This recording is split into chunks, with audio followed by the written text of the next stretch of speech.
नमस्कार मित्रांनो, वापस एक पुन्हा नवीन ब्लॉगमध्ये आलो आहे.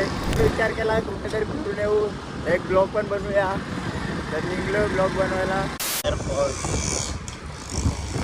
एअरपोर्टला आलो आहे. ट्रेनिंग होते इथे, तुम्ही येऊ शकता जर तुम्हाला ट्रेनिंग हवी असेल तर.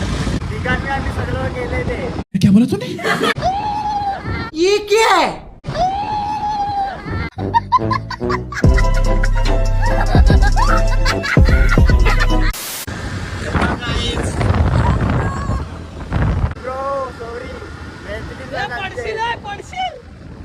यायला लागलेत बापाची परी. आपण पण जाऊ, आपण पण आलो. आपल्याकडं नाही. बघा थोडं थोडं चाललंय गाडी.